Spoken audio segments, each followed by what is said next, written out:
Hello everyone! Welcome back to the Ruby Home channel.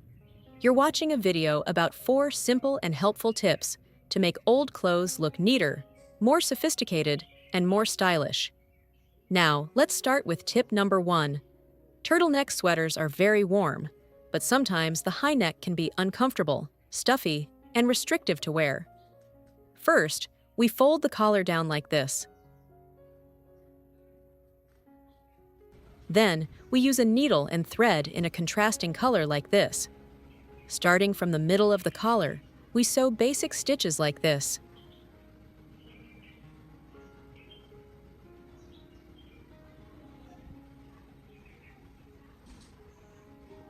Next, pull the thread to gather the collar, creating a fold in the middle of the front neckline. Seal with 1 to 2 basic stitches. Push the needle up like this, then use thread to create symmetrical single loops around the needle. Where are you watching from? Leave a comment and let me know. It's wonderful to know that we can connect with each other from all over the world.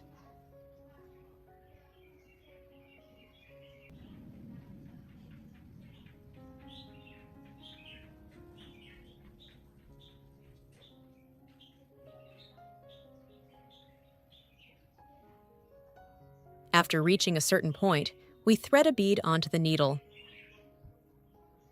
Then continue creating single loops on the needle.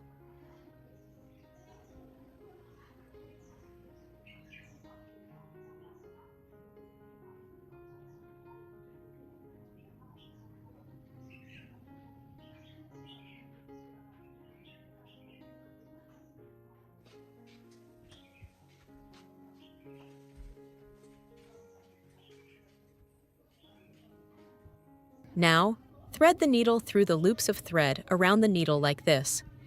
Place them along the folds on the collar. This will hide the stitches and create a decorative accent for the neckline.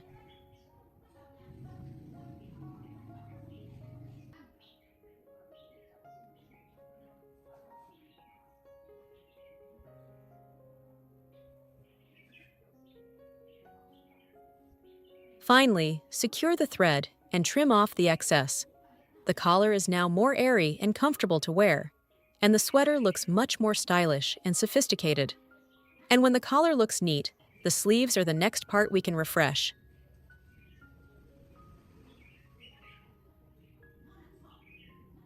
Tip number 2. Create a focal point on the hem of your pants. With this tip, you can subtly transform a regular pair of jeans to make them look more stylish and eye-catching without buying new ones. You can choose contrasting colors like white, red, yellow, or even neon if you want to stand out more. The thread color will be the soul of this decoration. Let's begin. I thread the needle from the bottom up along the hem of the pocket. I choose a position close to the existing seam so the new stitch looks neat and has a clear direction. Next, I thread the needle through the existing diagonal stitches along the hem. Jeans usually have small diagonal stitches, and I'll utilize those to create the design. I keep moving the needle up and down rhythmically so that the thread forms a continuous V shape. When sewing, you should maintain moderate pressure so that the stitches are even and balanced. Don't pull too tightly, as it will shrink the fabric, but don't pull too loosely either to avoid it shifting. Continue this evenly from the beginning of the pocket edge to the desired length, and you'll see a series of V-shaped stitches that look very eye-catching.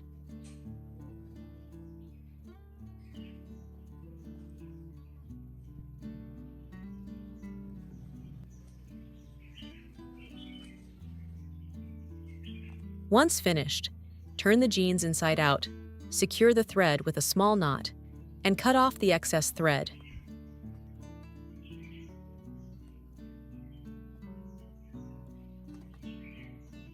Remember to cut just close enough so it doesn't unravel. So, in just a few minutes, and with a different colored thread, your jeans have a small detail that's enough to create your own unique style. What do you think? If you used this method, what thread color would you choose to make it stand out the most?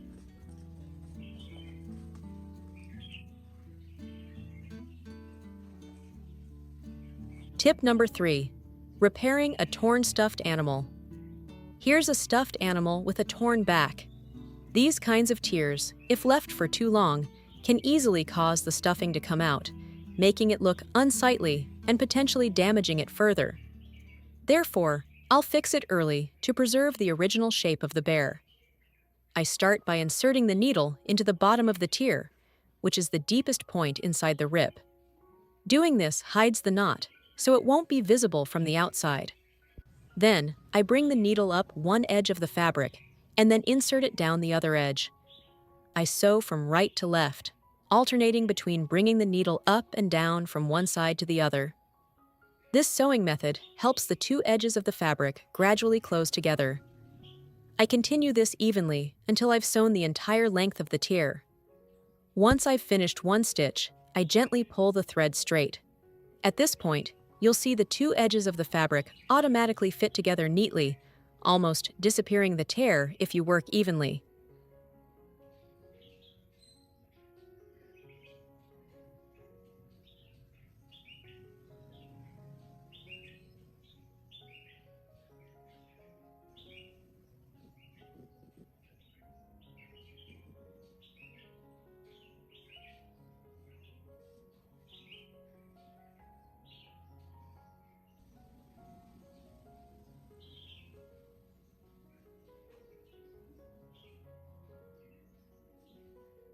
Finally, sew a few small stitches on the inside to ensure it doesn't come undone, then cut off the excess thread. Remember to cut just close enough and hide the knot inside so the patch looks as natural as possible. And just like that, your teddy bear is saved. It's a small trick, but it can save a cherished item. If you have a fabric item with a slight tear, would you try mending it or replace it?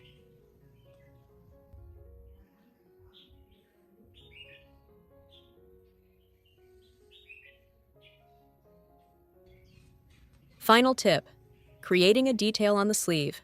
With this tip, I'll transform a regular short-sleeved shirt into a neater version with a little more detail. First, I take a basic short-sleeved shirt. On the sleeve, I use a ruler and tailor's chalk to mark a horizontal line about 2 centimeters from the outer edge. I mark both the front and back of the sleeve so that when sewing, it will be balanced and not crooked. Then, I turn the shirt inside out.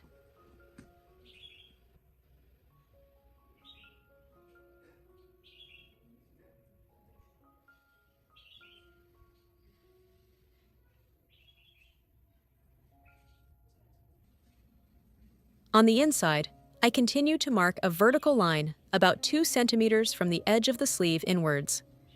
These two lines will form an intersection point, and this point will be the location for the detail.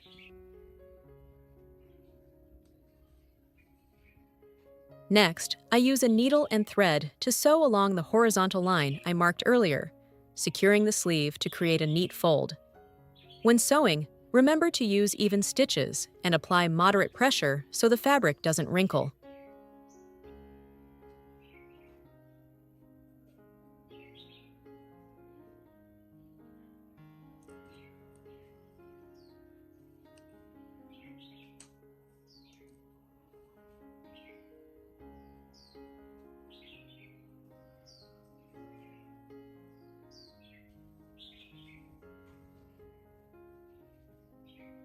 After sewing the inside, I turn the shirt right side out. At the exact intersection of the two marked lines, I sewed a small button. This button both conceals the stitches inside and creates a very subtle and intentional decorative detail.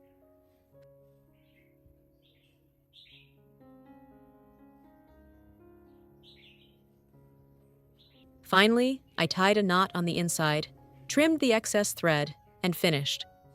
With just a few simple steps like that, the sleeve has a small detail that's enough to make a difference. You can choose a button in the same color for a subtle look, or choose a contrasting color for a more striking effect, depending on your preferred style. I hope these 4 simple tips today will help you keep your favorite clothes instead of throwing them away. If you found this video helpful, don't forget to like, subscribe to the channel, and share the video to spread these great tips. Thank you for watching and see you in the next video.